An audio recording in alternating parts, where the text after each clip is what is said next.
Halo teman-teman generasi siap. Pernah nggak sih kamu punya uang nganggur 1 juta di rekening, terus kamu bingung uang segini enaknya diapain? Iya, kalau dibeliin HP baru nanggung, dapatnya HP kentang. Kalau dipakai liburan, paling cuma cukup buat staycation semalam di hotel bintang 3. Akhirnya karena bingung, uang itu pelan-pelan habis buat jajan kopi, beli baju diskonan, atau lenyap gitu aja kepotong biaya admin bank. Sering banget kan kejadian kayak gitu? Banyak orang Indonesia miskin bukan karena gajinya kecil, tapi karena mereka gak tahu caranya memperlakukan uang kecil. Mereka mikir, 1 juta doang mah gak bisa bikin kaya, mending dinikmatin aja. Padahal, uang 1 juta itu kalau dipegang sama orang yang ngerti sistem, bisa jadi benih aset raksasa yang bakal menghidupin dia seumur hidup tanpa harus disuruh-suruh. Di video kali ini, kita bakal bongkar strategi rahasia gimana caranya mengubah 1 juta rupiah menjadi pasukan aset yang bekerja sendiri tanpa harus disuruh-suruh. Kita nggak bakal ngomongin teori ekonomi yang bikin ngantuk. Kita bakal kasih resep taktis. 300.000 taruh mana, 400.000 buat mana, dan 300.000 sisanya buat apa. Ini adalah panduan paling realistis buat kamu yang gajinya UMR tapi pengen punya passive income. Tapi sebelum kita masuk ke dapur rahasianya, saya mau minta tolong sebentar. Coba cek tombol subscribe di bawah video ini. Kalau warnanya masih merah, tolong dipencet dulu ya, sampai berubah jadi abu-abu. Kenapa harus subscribe? Karena di Generasi Siap, kita punya misi bikin kamu cerdas finansial tanpa harus pusing sama istilah-istilah rumit. Sayang banget kalau kamu ketinggalan peta harta karun yang bakal kita bagiin gratis tiap minggunya. Udah dipencet? Oke, terima kasih banyak atas dukungan kamu. Sekarang siapkan catatan dan mari kita mulai sulap uang receh jadi aset. Langkah 1. Ubah mindset tentang uang 1 juta rupiah. Sebelum kita berbicara tentang investasi atau membeli saham, langkah pertama yang perlu kamu lakukan adalah mengubah cara pandang terhadap uang 1 juta rupiah. Banyak orang masih melihat uang 1 juta rupiah sebagai alat konsumsi, semacam uang untuk membeli barang-barang yang bisa langsung dinikmati. Misalnya, kalau ada 1 juta rupiah, rasanya pengen banget beli sepatu baru, atau bahkan liburan sejenak. Tapi, mulai hari ini, saya minta kamu untuk mengubah mindset itu. Lihat uang 1 juta rupiah bukan sebagai alat konsumsi, melainkan sebagai benih yang bisa ditanam untuk masa depan. Bayangkan, uang 1 juta rupiah itu adalah karyawan-karyawan kecil yang siap bekerja untuk kamu. Jika kamu membeli sepatu baru, artinya kamu memecat 1.000 karyawan tersebut untuk kesenangan sesaat. Uangnya habis dan kamu hanya mendapatkan barang tanpa ada nilai tambah lebih. Tapi, kalau kamu investasikan uang itu, artinya kamu mempekerjakan 1.000 karyawan kecil yang bekerja mencari keuntungan dan membawa teman-temannya atau anak-anak uang buat kamu. Ini adalah cara berpikir yang harus diterapkan agar uang yang kamu miliki tidak habis sia-sia. Selain itu, mindset ini juga mengajak kamu untuk berpikir jangka panjang. Ketika kamu menanam benih pohon mangga, kamu tidak berharap pohon itu langsung berbuah besok. Kamu harus merawatnya, memberi air, dan menjaga pohonnya. Begitu juga dengan uang 1 juta rupiah. Ketika kamu menginvestasikannya, jangan berharap besok uang itu langsung berlipat ganda.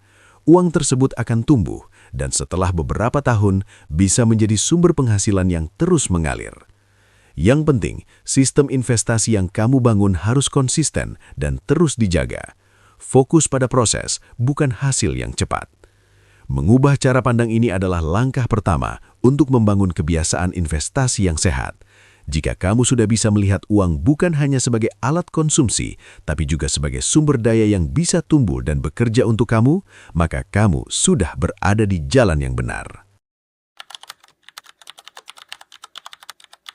Ketika kamu mulai mengelola uang 1 juta rupiah dengan serius, ada 3 dosa besar yang sering dilakukan pemula yang bisa menghambat perjalanan menuju kebebasan finansial. Kalau kamu bisa menghindari ketiga dosa ini, maka kamu sudah melangkah lebih jauh untuk membangun fondasi keuangan yang kuat. 1. Mental accounting yang berantakan. Dosa pertama adalah mencampur uang investasi dengan uang belanja harian. Banyak orang masih sering menggabungkan uang yang dipakai untuk kebutuhan sehari-hari dengan uang yang seharusnya disisihkan untuk investasi. Akibatnya, pas tanggal tua dan uang di dompet mulai menipis, godaan untuk mengambil uang investasi sangat besar. Misalnya, pakai dulu deh 200.000 buat makan, nanti diganti pas gajian. Spoiler alert, itu nggak akan pernah diganti. Begitu kamu menyentuh uang investasi, disiplin kamu akan runtuh. Solusinya adalah pisahkan rekening. Buat rekening khusus untuk investasi dan pastikan uang tersebut tidak bisa diakses untuk jajan. 2. Ekspektasi cuan instan atau FOMO, Fear of Missing Out. Dosa kedua adalah terjebak dengan ekspektasi cuan instan atau FOMO. Misalnya, kamu punya 1 juta rupiah dan melihat teman-temanmu pamer profit besar dari kripto atau saham yang melonjak tinggi.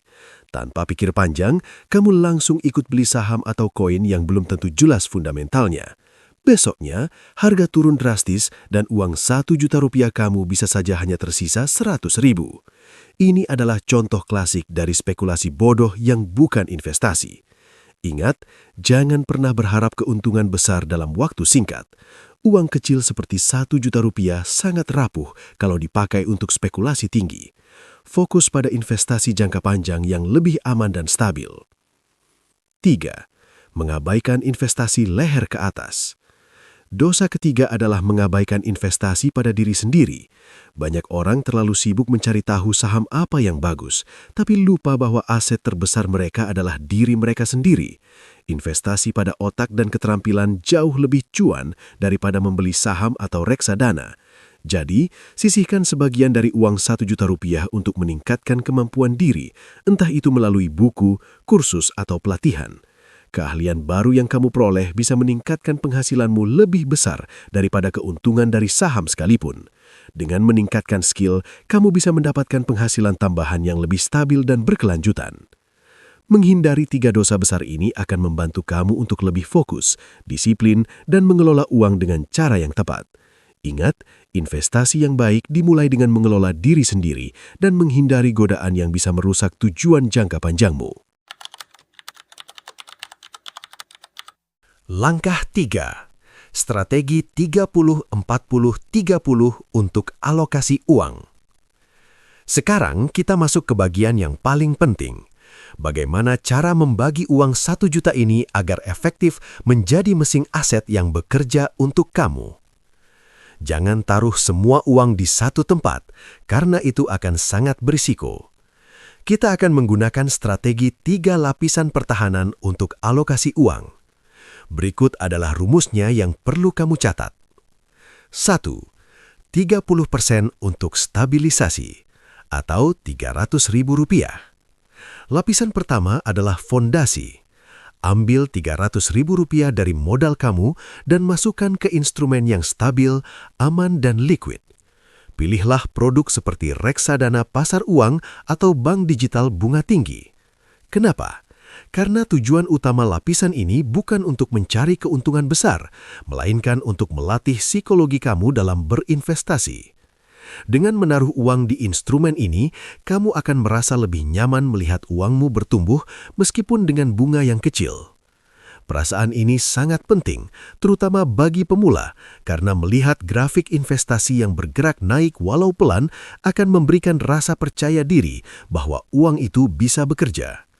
Selain itu, lapisan ini juga berfungsi sebagai cadangan likuiditas, sehingga kamu punya dana darurat untuk kebutuhan mendesak tanpa harus menjual investasi utama yang sedang berkembang.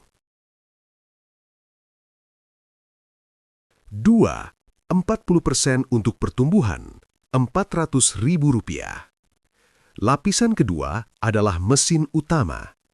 Ambil Rp400.000 dan masukkan ke aset yang memiliki potensi kenaikan harga dalam jangka panjang.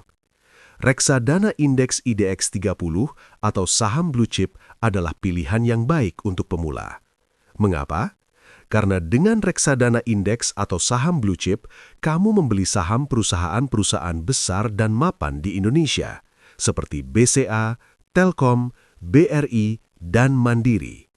Selama ekonomi Indonesia tumbuh, bisnis-bisnis ini akan berkembang dan kamu akan ikut merasakan pertumbuhannya. Ingat, di lapisan ini, grafik investasi kamu tidak akan selalu naik lurus. Pasti ada pasang surutnya. Namun, tugas kamu adalah tidak panik saat harga turun, karena itu justru artinya kamu bisa membeli lebih banyak unit dengan harga yang lebih murah. Fokuslah untuk membeli unit sebanyak-banyaknya dan biarkan investasi ini bekerja dalam diam selama bertahun-tahun. 3. 30% untuk upgrade diri, Rp300.000. Lapisan ketiga adalah investasi pada diri sendiri. Sisihkan Rp300.000 dan gunakan untuk mengembangkan skill atau keahlian yang bisa meningkatkan penghasilanmu. Misalnya, kamu bisa membeli buku tentang keuangan, mengikuti kursus online di platform seperti Udemy, atau menonton tutorial YouTube yang berbobot. Kenapa ini sangat penting? Karena investasi pada diri sendiri adalah salah satu cara terbaik untuk meningkatkan pendapatan. Dengan memiliki skill baru, kamu bisa mendapatkan pekerjaan sampingan atau bahkan naik gaji di pekerjaan utama. Return on Investment atau ROI dari pendidikan dan keterampilan jauh lebih besar daripada keuntungan dari saham atau reksadana yang sederhana. Jadi, alokasikan sebagian uangmu untuk meningkatkan kemampuan dan pengetahuan yang akan memberikan pengaruh positif terhadap karir atau bisnis kamu di masa depan. Langkah 4. Otomatisasi dan disiplin. Setelah kamu memiliki strategi alokasi yang jelas dan sudah mulai mengimplementasikannya, langkah selanjutnya adalah memastikan bahwa strategi ini dapat berjalan dengan konsisten. Musuh terbesar dalam perjalanan investasi adalah lupa dan emosi. Banyak orang sudah memiliki rencana yang bagus, tetapi mereka seringkali tergoda untuk menyimpang atau menunda-nunda. Oleh karena itu, otomatisasi adalah kunci untuk menjaga disiplin dan memastikan uangmu terus bekerja tanpa harus kamu kelola setiap saat. 1. Otomatisasi dengan auto-debit atau robo-invest. Saat ini, hampir semua aplikasi investasi seperti Bibit, Ajaib, Bareksa, dan lainnya menyediakan fitur auto-debit atau robo-invest. Dengan mengaktifkan fitur ini, kamu bisa mengatur agar aplikasi secara otomatis menarik dana dari rekening kamu pada tanggal tertentu, misalnya setelah gajian, dan langsung membeli produk investasi sesuai porsi yang sudah kamu tentukan sebelumnya. Misalnya Rp300.000 untuk reksadana pasar uang, Rp400.000 untuk saham atau reksadana indeks, dan Rp300.000 untuk investasi diri sendiri. Kenapa otomatisasi ini penting? Karena dengan cara ini, kamu memaksa diri untuk tetap disiplin dan tidak tergoda untuk menggunakan uang tersebut untuk kebutuhan lain.